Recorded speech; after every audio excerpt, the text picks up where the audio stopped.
Olá, bem-vindos a mais uma aula de leitura e literatura. Se bem se recordam, na aula anterior nós estivemos a falar de uma obra que é um clássico, O Velho e o Mar, uma das obras indicadas para leitura no 9º ano, mas pode ser abordada em qualquer ano, porque depende do modo como nós fazemos a leitura dessa obra. Então, relativamente ao Velho e o Mar, nós ficámos de pensar um pouco mais sobre um dos temas da aula passada. A aula passada tinha dois temas, as visões da natureza e a ambivalência do olhar. Na ambivalência do olhar, nós compreendemos que ambivalente vem de dois, portanto, são duas perspectivas, dois pontos de vista sobre o mesmo elemento, sobre a mesma pessoa, sobre a natureza. Neste caso, estamos a falar de um elemento da natureza. Lembram-se que o velho tinha estado 3 dias a tentar pescar um peixe graúdo e que tinha sido uma luta imensa, enorme, porque realmente o peixe tinha dado uma resistência tremenda. E o velho acabou por ter, por esse peixe, um respeito tremendo. E por isso ele sente, num momento, respeito e deseja, diz mesmo que ama e que respeita o peixe, mas, por outro lado, ele deseja matar esse peixe, pois o peixe representará para o velho o seu grande troféu, na medida em que representa a força de vontade do velho, do homem, em conseguir capturar o peixe de uma forma épica, porque foi realmente um trabalho imenso. Então vemos aqui a ambivalência do olhar de uma forma muito clara, ou seja, por um lado o respeito sentido pelo velho, mas por outro o sentido de cobiça. Ao ponto do velho sentir-se irmanado, sentir uma emoção de fraternidade pelo peixe e considerá-lo como o seu irmão. Então, sendo assim, nós vemos que o homem, a humanidade é representada pelo velho e o peixe, a partir do momento em que o velho se iguala ao peixe considerando-se seu irmão, há também uma aproximação entre a humanidade e a própria natureza. Então, sendo o peixe um elemento da natureza, nós vemos aquela expressão que pode ser lida de frente para trás e de trás para a frente. O que é que isto significa? Que estejamos nós a falar de homens ou estejamos nós a falar de elementos da natureza, estamos sempre a falar do mesmo. Estamos a falar desta comunidade que é representada pelos homens e por todos os outros seres vivos que habitam a natureza, que habitam o nosso planeta. Sendo assim, passamos já para o tema desta terceira aula, que é o ambiente. Como de subtema nós temos Atreve-te a mudar, e vamos abordar este Atreve-te a mudar e este tema do ambiente a partir da leitura de uma história que é a história da gaivota e do gato que a ensinou a voar, de Luís Sepúlveda, um autor extremamente importante da comunidade ibérica e que nós vamos e sobre o qual nós vamos já falar mais um pouco. Os objetivos, uma vez que o tema é o ambiente, é precisamente identificar a ação do homem como uma ameaça para o planeta, pode sê-lo, mas também pode não sê-lo, por isso atreve-te a mudar, reconhecer a importância da interajuda na defesa do ambiente. Temos que colaborar uns com os outros, tem de ser um trabalho cooperativo de equipa.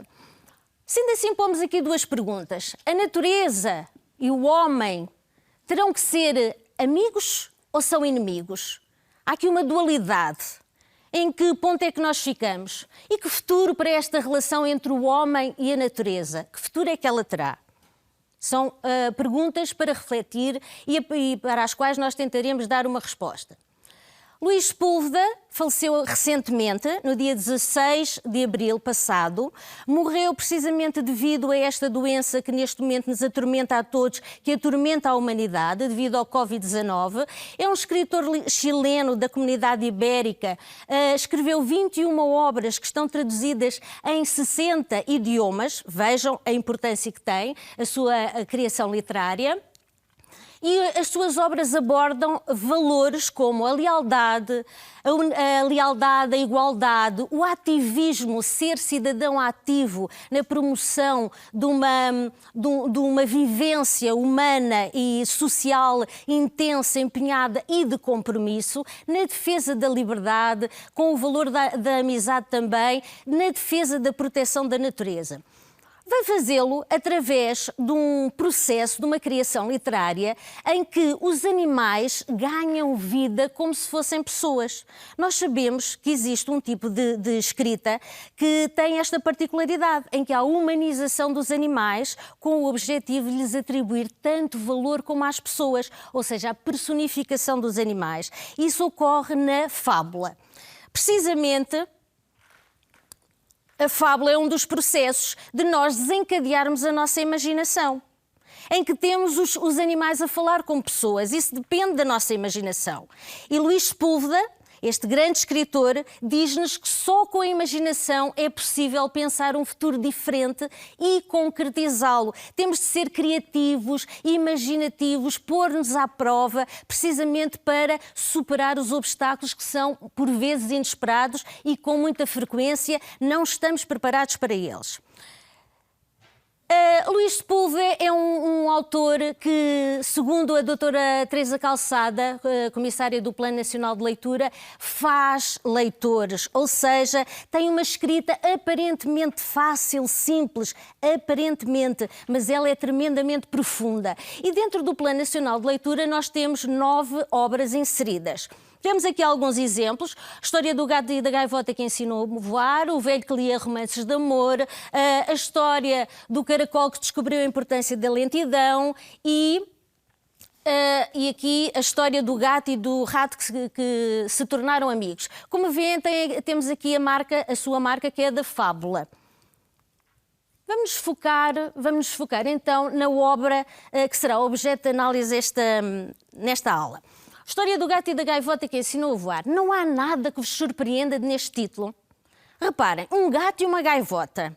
Há uma certa estranheza neste título, porque o gato e a gaivota são naturalmente animais. O gato é predador da gaivota, come gaivotas, come ovinhos de gaivota. Portanto, há aqui uma relação de amizade um pouco estranha. Sabemos que é uma relação de amizade, uma vez que o gato vai ensinar a voar. Mas como é que um gato que não voa consegue ensinar a voar uma gaivota? Muito estranho.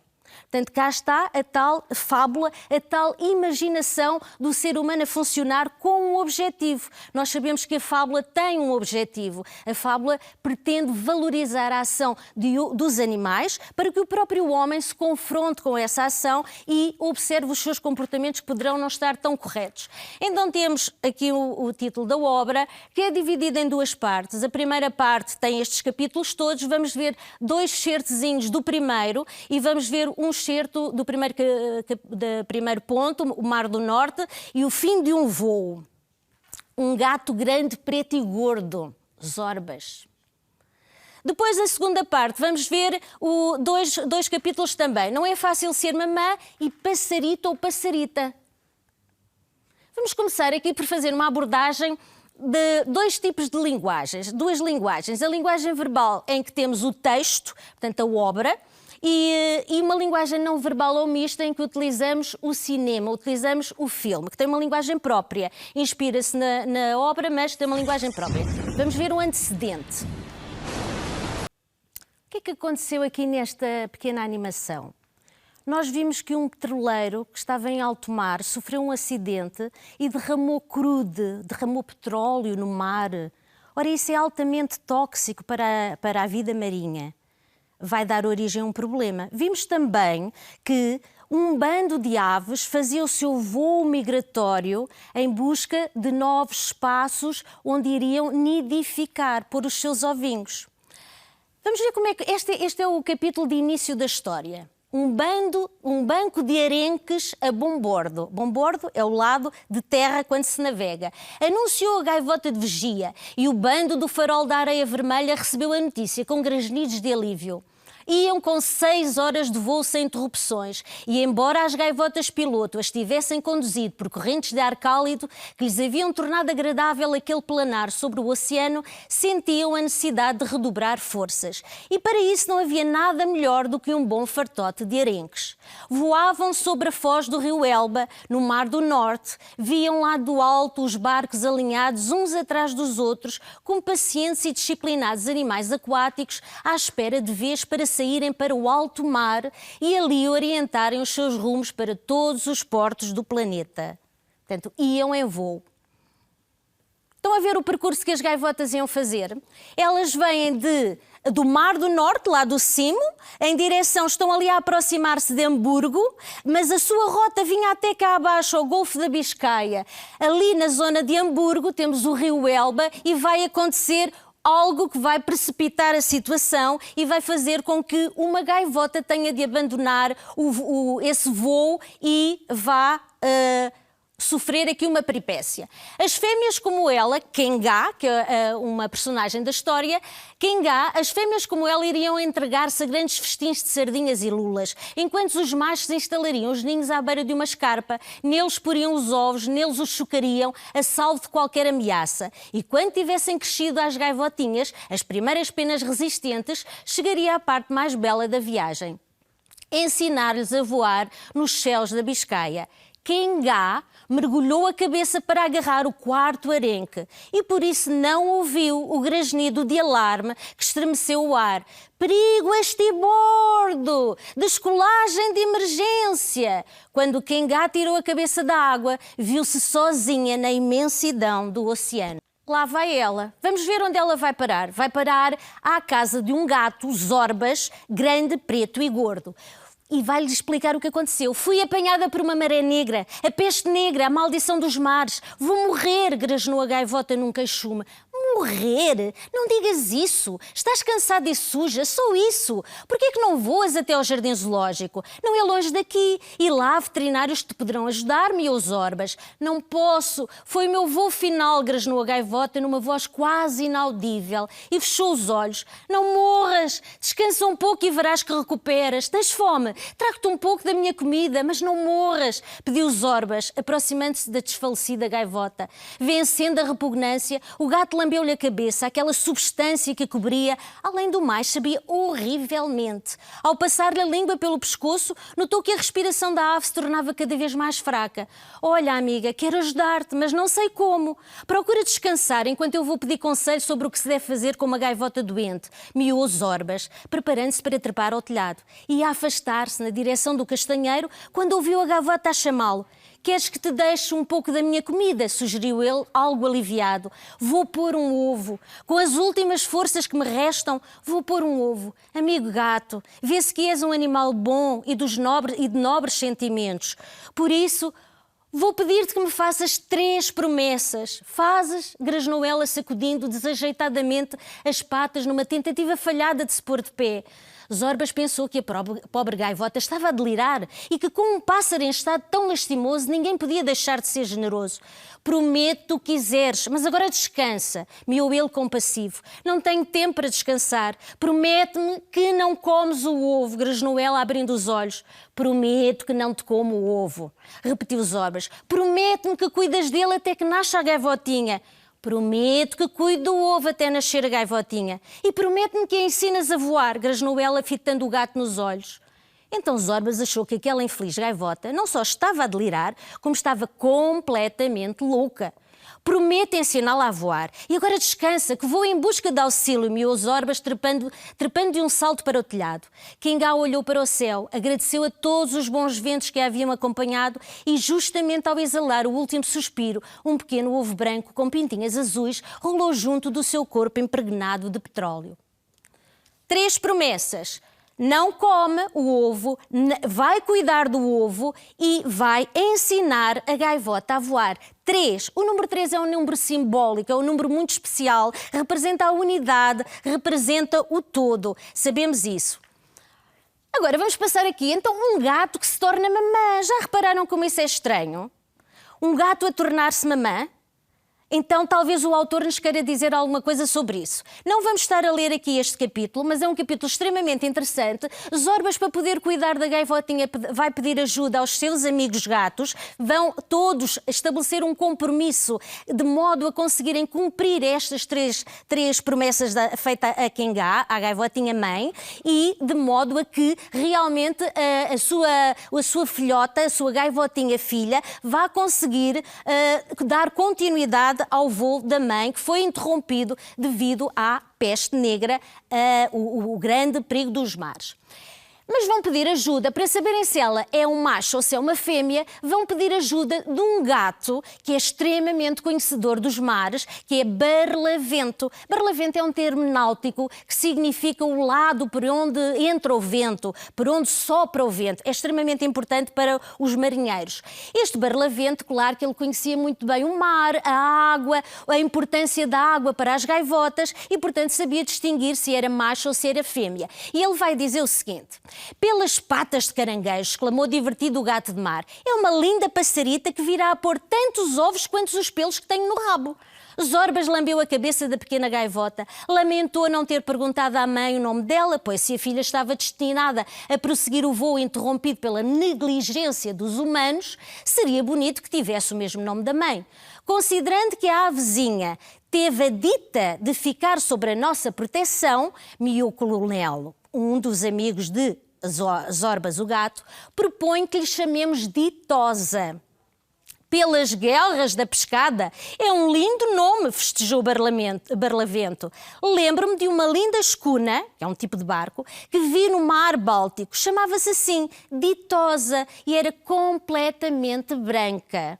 Portanto, já temos aqui o nome da gaivotinha. Ela vai chamar Ditosa, que vem de dita, que significa sorte. Ela teve a sorte de ser acolhida por um gato extremamente compassivo, com um bom coração, com compaixão, com simpatia pelo outro, que conseguiu colocar-se no lugar de Kengá, a gaivota moribunda, e sentir a sua dor, desprender-se da sua própria natureza enquanto felino, enquanto animal predador de gaivotas, para tomar conta da gaivotinha que viria aí. E realmente ele vai fazer. Então, como acabaram de ver nesta pequena animação que faz uma síntese da história, desde o momento em que Kengá, a gaivota que foi apanhada pela maré negra, pelo petróleo tóxico que contaminou os mares, essa gaivota foi então, num voo de emergência, vai parar à varanda do gato Zorbas, da casa onde vive o gato Zorbas. E Zorbas vai então acolher a gaivota, vai prometer fazer, cumprir e prometer, vai realmente conseguir cumprir as 3 promessas que faz a Kengá, que será, a primeira delas, vamos recordar, não comer o ovo, a segunda será cuidar desse ovo, ou cuidar dele e da gaivotinha que vai sair dele, e depois ensinar essa gaivota a voar. Esta animação é uma animação cujo endereço vocês podem visualizar no final do filme. Visualizaram. É uma animação italiana que se encontra no YouTube e que vocês podem ver na íntegra. É uma história, a animação é muito... Este pequenino filme é um filme que está dentro da própria animação e faz-nos então essa síntese desde o momento da chegada de Kengá à varanda de Zorbas até ao momento em que a gaivotinha Ditosa, que já sabemos que se chama Ditosa porque teve a dita, teve a sorte de ser acolhida pelo gato Zorbas, que por sua vez vai alargar esse compromisso de acolhimento a todos os gatos do Porto, porque um gato do Porto, a palavra de um gato do Porto é a palavra de todos os gatos do Porto. Todos ficam obrigados a cumprir essa promessa. E estes gatos não só se vão unir no sentido de fazerem cumprir as promessas que foram feitas a Kengá, vão também pedir colaboração dos próprios inimigos, de modo a que Ditosa tenha realmente modo de sobreviver num ambiente tão hostil, tão mau como é o mundo cá fora. Sendo assim, Ditosa vai ter a possibilidade de ser realmente ensinada a voar, mas não vai ser só pelos gatos, porque, como vocês sabem, os gatos não têm a capacidade de voar. É muito estranho. Por isso é que o título também é muito estranho. História da gaivota e do gato que a ensinou a voar. Estão a ver a estranheza deste título? Mas ela vai voar, ela realmente vai cumprir o seu destino e a sua natureza vai falar mais alto, ela vai voar. E vai ser essa situação que vai corresponder então aqui ao desafio que vocês vão ter para casa. Vou já deixar-vos o desafio, a aula ainda não terminou, ainda temos mais algum tempo de reflexão em conjunto, mas vocês vão já a tomar nota aí no vosso caderno do desafio para casa, que é pensar, refletir um pouco, podem fazê-lo por escrito ou não, como vocês entenderem, mas podem fazer aí uma chuva de ideias, pensar qual será a simbologia do voo de ditosa. Pensem no que significa voar. Voar é sair da terra e subir e elevar-se no ar. Isto pode ter um valor simbólico, pode não representar apenas o voo em sentido literal, ou seja, no seu sentido normal, primeiro. Pode também ser o sentido figurado de voo. E pode também estender-se este voo não só à personagem ditosa, mas também à própria humanidade, que, se tiver as ações certas, pode voar no seu destino dentro da comunidade em que se insere, que é uma comunidade planetária, a nossa vida no nosso planeta. Mas onde não estamos sozinhos. Por isso nós temos de ter muito cuidado com as ações que desencadeamos, que provocamos, as ações que provocam reações e que dão origem, muitas vezes, a grandes atentados contra a natureza. Portanto, ficamos a saber, e já chegamos a essa conclusão, que a história da gaivota e do gato que a ensinou a voar pretende ser um alerta para os atentados ambientais. E pretende ser um alerta na medida em que o ser humano tem a capacidade de alterar os seus comportamentos de modo a que o futuro do planeta seja um futuro em que todos voemos, em que todos tenhamos direito à vida, a uma vida saudável. Os seres do ar, os seres da terra, o ser humano que habita na terra, que é um ser extremamente complexo e que tem essa capacidade de organizar, reorganizar. Portanto, nós também chegamos já aqui à conclusão de que o autor, Luís Sepúlveda, quando optou pela fábula, não o fez por acaso. É a tal maneira simples de falar sobre assuntos muito sérios e de chamar a atenção das pessoas de uma forma aparentemente pouco complexa, aparentemente simples, não é verdade? Parece que não é nada connosco, mas na realidade é muito connosco, está a falar de nós. Sendo assim, vamos ver aqui um filme que foi cedência, a amável colaboração a quem nós agradecemos da AMI. É um filme feito para a AMI, está relacionado precisamente com a preservação do nosso planeta e foi realizado pela Help Images, que é uma produtora independente e que leva às escolas a mostra de filme solidário, que consiste na apresentação aos alunos de curtas-metragens, curtíssimas metragens, no âmbito da educação para o desenvolvimento, portanto, chamando-nos a atenção para o modo como nós podemos ter uma intervenção mais ativa na nossa sociedade. Vamos então ver, prestem atenção. Antes disso, vamos só chamar aqui a atenção para um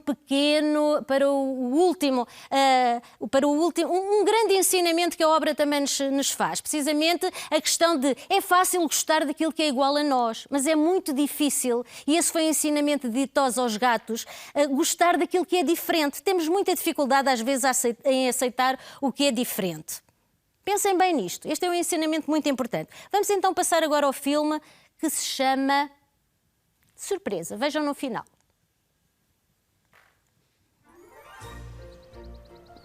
Quando a era industrial começou, caminhámos em direção às cidades onde havia mais trabalho. As cidades cresceram, assim como o número de pessoas, e fomos necessitando cada vez de mais recursos. Mais madeira, mais minérios, mais água, mais alimentos, mais tudo, porque na verdade nós queremos tudo. Estimulados pelo rápido desenvolvimento industrial e pelo consumo desenfreado, lá está, de tudo e tudo em grande quantidade, abrimos caminho à produção massiva de bens de consumo, com a agricultura, a pecuária e a indústria a ajudar no aumento dramático do consumo de água e na desflorestação do planeta. Fomos também muito eficazes a poluir. Aliás, nós somos ótimos a poluir e gerámos tanto lixo que não fomos capazes de nos desfazer dele e lá está, produzimos cada vez mais CO2. Como resultado, aumentámos a temperatura do ar e fizemos subir o nível das águas dos oceanos. E era aqui que nós queríamos chegar. À medida que fomos fazendo escolhas, comprometemos o nosso futuro. E esta é que é a grande questão, porque está na hora de fazer opções.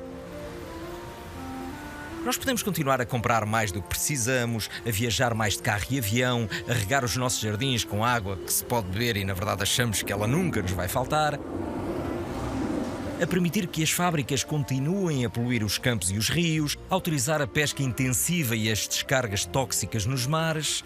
No fundo, a fechar os olhos para não ver os que continuam com fome enquanto cultivamos mais do que conseguimos comer.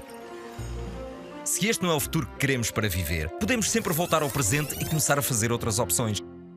Podemos usar mais vezes os transportes públicos, a bicicleta ou partilhar o automóvel, consumir alimentos locais e sazonais de forma regrada e saudável, reciclar e reutilizar e, vejam lá esta dica, reduzir o lixo que produzimos. Outra, estender mais vezes a roupa ao sol, tomar banhos mais rápidos e até, armazenar a água da chuva e utilizar a energia solar e, claro, apagar as luzes sempre que não forem necessárias e não deixar aparelhos em stand-by. Acreditamos que todos queremos participar num futuro responsável, saudável e sustentável. Nós não temos tempo para esperar por um plano B alternativo e milagroso. Este é o nosso planeta. O que fizermos hoje para proteger o ambiente e reduzir o impacto da pegada ecológica será a garantia de continuarmos a ter um planeta para viver.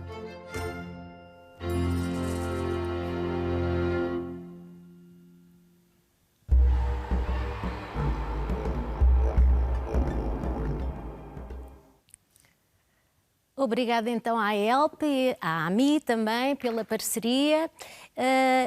Nós não temos tempo para esperar por um plano B, nem por um planeta B.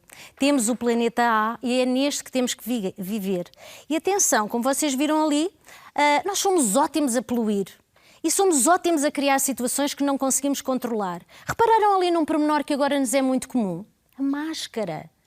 A máscara. Nós neste momento estamos rodeados de máscaras, não é verdade? Todos estamos a tratar disso. Voltaremos a falar sobre este tema na próxima aula.